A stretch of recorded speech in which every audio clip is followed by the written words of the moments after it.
Hi my butterflies, it's your girl Assata Marie, aka Miss Marie, aka The Style Alien, and we're back with another video. Alright, so in this video, I'm going to be talking to you guys about my spiritual walk with God.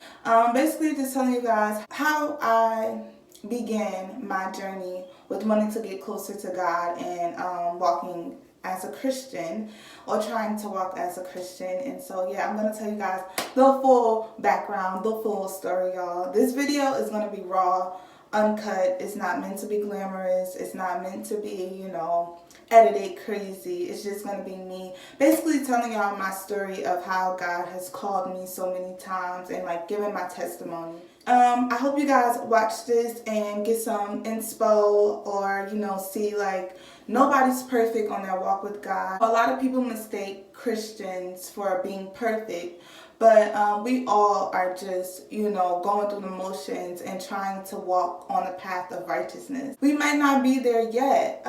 We might just be getting to that path or just walking on that path. So I wanted to come to you guys and talk to you guys about that.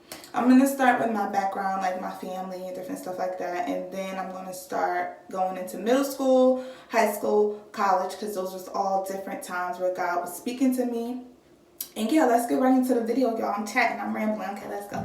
So, yeah, I'm from Newark, New Jersey. Well, maybe I should tell you guys too, like my parents, like my dad, he was Muslim at one point, and my mom, I think she was Muslim as well. But my parents never forced like religion onto us. Like they basically, let us explore different religions. Like I knew like a prayer in Islam, and also I read some of the Bible, so I was kind of like just open-minded. Like we never was forced to like be a certain religion. So boom, living here, it forces you to grow up kind of quick. You see some things that you're not supposed to see, but you have that mentality, and then like it has the effects with it, like the PTSD and yada yada yada. But yeah, so I saw some things like whatever, the regular things in the hood. It's not just movies, y'all, it's real life. And yeah, so that was the environment that I grew up in as a kid. And then once I got to middle school, it was kind of like the same, but I had to juggle like loving school and also like having to like fight, because it was like I was never a troublemaker, but like I would have girls that was like 3-4 years older than me coming to me like, I don't like you, out of nowhere. And this was like a every week kind of thing. So I had to stand up for myself. So I was kind of a fighter, but I also loved school. So I had to juggle that the whole time. And I had my group of friends, 2 friends that's still my best friends to this day. And like, we would have our little talks about God and, like, what do you believe in? What do you think? Yada, yada, yada. And at that point, I was still, curious. I wanted to know little things or whatever, but I hadn't jumped into it yet. Then, I would say in high school, that's when, I think like I separated from my friends, and it was kind of like just me. So high school, I was always just to myself, didn't really have no friends like that at the school I went to, and like I would sit by myself, just chilling or whatever, and I liked it that way. And yeah, I think 10th grade I got a journal.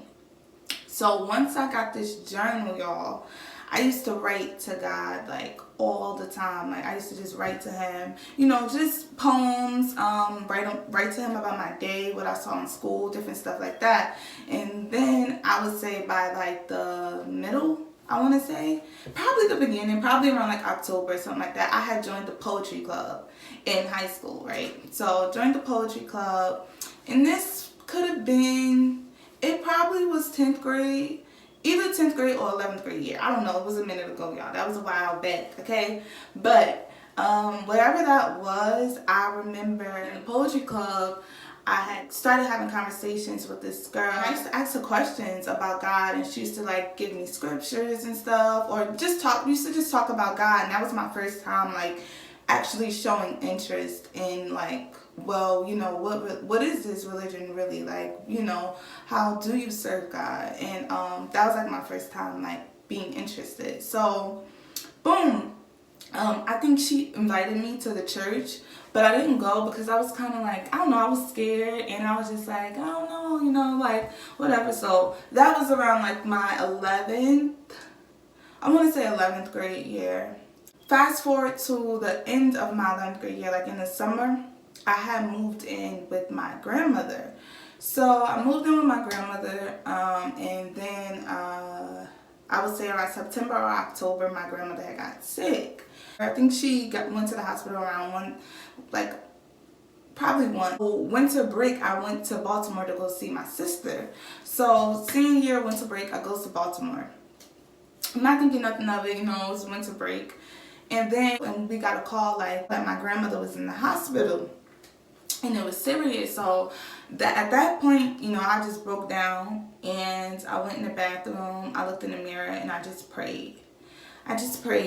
And I'm just like, God, please let her, let her be okay until I get back so that I can say my goodbyes. That was all I was praying for. And by the time that I got back to Newark, I went to the hospital to see my grandmother, but at this time she was in the ICU and she couldn't talk. So I was just like, but God definitely answered my prayers as far as keeping her alive. I was able to see her before she passed away, and that was a blessing in itself. So I was so thankful for that. And then I would say after that, she passed away probably like 2 weeks after that. I would say about 2 weeks. And it was hard. Like, I was depressed for a minute. Like, I was really down about it. Like, just very distraught. And it was my senior year, and I missed, I think, like a month of my senior year because of that. I was really like down and out. And so then I remember like 2 months after my grandmother passed away, I was just constantly wanting a sign. I was still living at the house that she lived in before she passed away, and I was just like asking for a sign from God again. And I know he probably was like, this girl. And then I remember I was sitting in my aunt's car about to go to school, and a white butterfly came and landed on the car. And I was like, is this it? But the reason why I thought that was it was because my grandmother's favorite song was Pretty Wings. And like I said, she always used to ask to play that particular song. And yeah, so when I saw the white butterfly, I was like, oh, okay, all right. And then ever since then, like, I always see butterflies wherever I go. Like, it could be a white butterfly. The weirdest place I ever saw a white butterfly was on the highway. That was like the weirdest place. But I see them everywhere. And I'll insert a picture for you guys. Maybe somewhere around here. Yeah. But that's why I call you guys my butterflies. Around senior year, I had the plans. Like, my grandmother will always say, go to school, go to school, go to school. But in my mind, like, my senior year, I was like, I'm going to the Navy. Like, I'm going to make some money. I'm going to go to the Navy, yada, yada, yada. Like, that was my plan. Right? So, I didn't apply to any schools at all. Like, y'all, I did not apply to no schools. I was just like, I'm going to the Navy. I had my mind made up. And then I would say around January 11th, I had went and I took the SATs. Mind y'all, this is in January of my senior year, y'all. People don't apply to schools already. People don't got accepted. I'm just now, taking it. So I take it or whatever, and I think I got my scores back around March. So I got my scores back, and it wasn't that bad. Like, I was surprised. It really wasn't that bad. I think I got we're not gonna say, but they wasn't that bad at all. So I could get into a college, right? So I'm like, all right, I'm gonna apply. So I applied to, I think,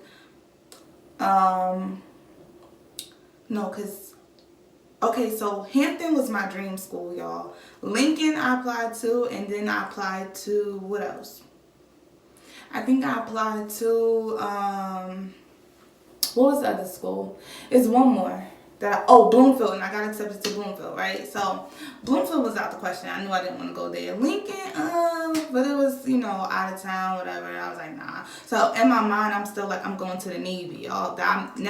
I'm set, like, whatever. Okay, so throughout my life, I had been going to like this early college program, and like, y'all, they helped us with everything.